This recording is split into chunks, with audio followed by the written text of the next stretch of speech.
And you worked with Howard pretty closely, right? You had a lot of like inner dealings, meetings and things, right? Or no?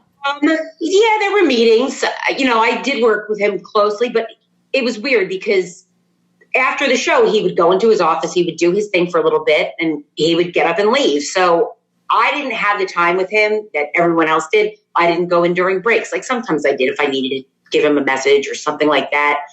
The most time I really ever spent with him, and I actually miss doing them once things all digital, is we used to do movie screenings. So every time a new movie would come out, the movie company would invite us to go to a private theater, and the whole crew could go. We would all sit and watch the movies, and I always had to meet him on the streets.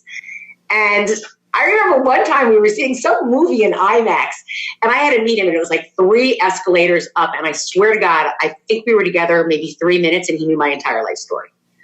I mean, and I don't know what it is about him, but he asks you a question and you legit just want to answer it. You want to tell him anything he wants to know. Like you melt into it. It's the weirdest thing I've ever seen in my life. But I would enjoy those little conversations with him and those times with him. He really is great. He's just a great guy. So at some point you get on-air experience. Was that something you even cared about? And it was the grill oath, right? That's the real first time when we get to hear your voice and Tim gives you a show. But before that, I'm sure Howard's like, oh my God, radio gold. Like listening to Tracey take down Grillo, the way you say his name, the way you say douche. I would like to hear a little bit of that if we can. Just give me some, but it was such a funny thing. I know. I'm sure it's like, oh God, why do I have to hear this? And you said that people still say this to you, but just tell me a little bit about that. What was it like? Did you enjoy? Did you want to be on the air? And when Tim approached you about doing a show, right? And that's when this all happens, where you become sort of a character? I didn't actually know. So as everyone knows, it happened on the intern show. And when I came in the next day and Howard played it on the show, and I remember the biggest fan of that entire thing was Artie Lange. He went nuts for it. But it was very weird to me because as much as that's when he was like, she's radio gold, I wasn't used to, and I'm still not, and I think this was one of the reasons also why I was just okay getting out of the industry. There are a lot of really shitty people out there who just want to bring you down and make you feel bad. And you really have to be strong to be able to put up with that stuff. And it was tough for me at first. Like I really didn't like it, but I guess they had the conversation. They decided they wanted me to try happy hour, which I did. And it just kept going. And I was like, I don't want to put up with this shit. Not only do I feel like I'm saying things that I wouldn't normally say, and I'm taking down people that I normally wouldn't take down for what? And then I'm getting berated by people I don't even know for the same reason. I'm like, I don't want to do this. So after the Gary one, well, that was pretty bad. Gary didn't talk to me for like 3 months after that. It was really bad. I was like, just isn't worth it. I mean, it amazes me that I'm gone for 7 years and there are still people out there that are total shitheads that feel like they have to say something negative to me. Like, I moved on. Maybe you should move on too. And maybe you should try some therapy. I don't know. That's all I'm going to say. But it is hilarious stuff. I mean, not the things that people say to you, but the things you said. As I told you in our pre-interview, I still walk around the house going to my wife, douche. She's like, stop, just stop. But it's funny. But you mentioned the Gary thing. How hard was that? Because, you guys are tight and you have to work together. And now you're on a radio show and this is exactly what Howard wanted, right? So now you're trying to play. What Howard wanted, but at the same time, I don't feel that I said anything that the Howard TV guys didn't say, like when they caught him sleeping in the office. Those were the things I brought up. And anything that I said was true. If there's one thing anyone who knows me knows about me is I am a straight shooter. I will tell you like it is. I don't sugarcoat shit, and it is what it is. Maybe he didn't like my delivery. Maybe it's, I don't know, because I wasn't a Scott DePace or a Doug Goodstein. He just took it a little harder when it came from me. But if I'm telling the truth and you don't like it, maybe you should look at the truth and not me, Well, and you even said in this, and I'm sure, to me, thinking about like the world today, it was boys club, right? And you're this Spitfire, you're not going to take any shit. And I think, to the wall. yeah, and I don't think Gary liked that. But how hard was that? I mean, you really were one of the. I mean, Robin was a staunch female, but she's on the air, and it's totally different. Back in that room, I can't imagine there's a lot of women back there giving it to Gary, and that's I think why it was. It was probably shocking to him that you were doing that, but also probably hurtful because he thinks everybody loves him. He needs everybody to love him, right? Oh, don't get it twisted, though. I actually do love Gary, and I still to this day love Gary. He was always good to me. He was always sweet to me. I did something because I thought I was supposed to do it. Would I have done it in any other day or or even thought about the things that I brought up on that show had I not really kind of been asked to? No. Absolutely not. You got to know your place. I mean, and I think in any other work environment, you do know your place.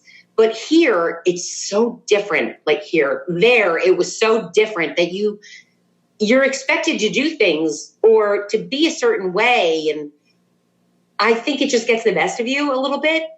And you kind of just roll with what you think you're supposed to do, even if it's not something that you would normally do. I don't know if I'm describing it right. I don't know. No, that's good. And that's what I was going to say is, did you ever say, listen, to Tim or to Gary, whoever, just, I don't really want to be on the air anymore. This was, I know it was kind of fun for you guys, but I don't need that anymore. Did that ever come up? And did they? No, I did it in the studio with Howard. We had that conversation after the fight with Gary. Oh, hi, little dog.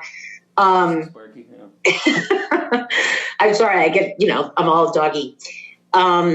After the second show, when I went in there and Gary and I had it out on the show, we decided that maybe this wasn't the best thing. And then, if you remember, I can't remember what the name of the show was, but Will, Jason, and Teddy did a similar show where they started to talk about everyone in the studio. And again, it led to the same problems. It led to the fights, which is great radio, but it became toxic in the office. Nobody wanted to talk to each other. Nobody trusted each other. And that didn't last that long either. I mean, this is one part of the show. This is one part of your job. So this is an hour. For the other 7 hours, now you hate everybody. Nobody wants to work like that. I can't imagine it, actually. I mean, you ball bust, but then it's on the air and everyone else knows about it. That's why it's always interesting to me that and then Howard's kind of conducting it over here, enjoying it. He's like Absolutely. turning. It's like you sit there and it's like I remember I took Steve Brandano to go see the premiere for Iron Man. And I remember I was sitting on the bus coming into work and I had my little stiletto that I had gotten for Christmas, listening to the show.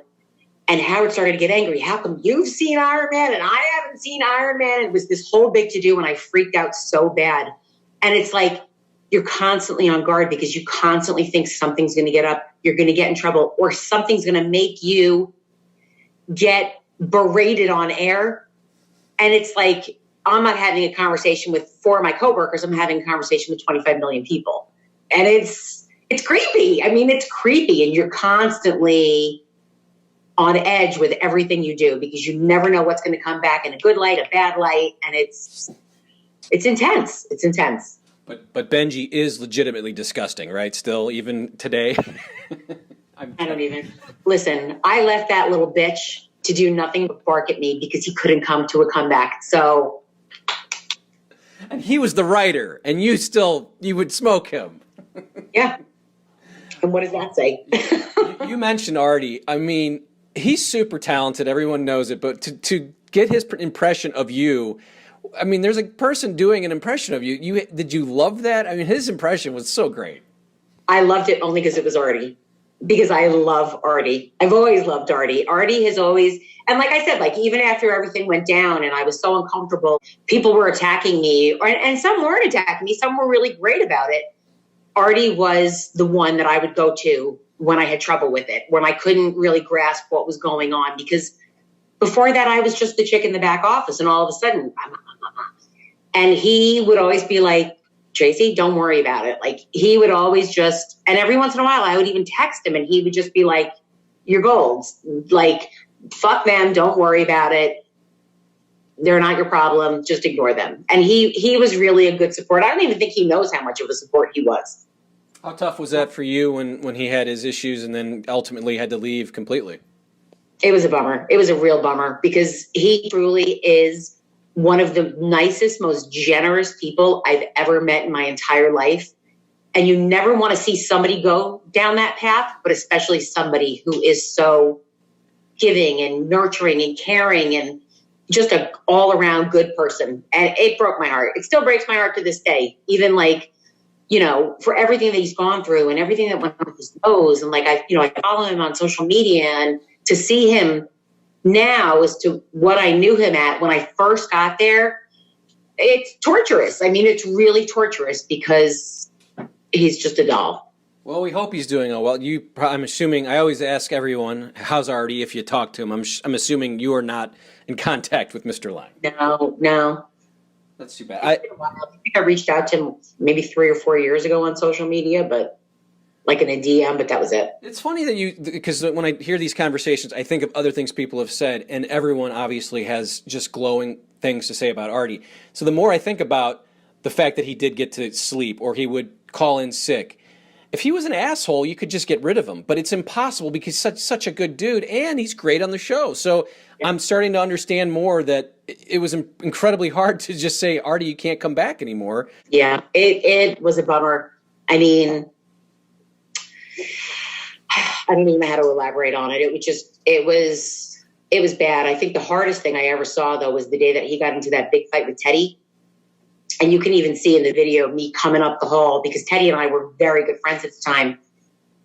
Just took Teddy out of the building. We walked around for a while, but I never saw like 4 to 5 men trying to hold back one man, and that man getting through. Like it, I mean, but now I think at the end of the day, we know it was drug induced and his adrenaline was going, and we had to get Teddy out of the building. And that, to me, was really heartbreaking to see him that way.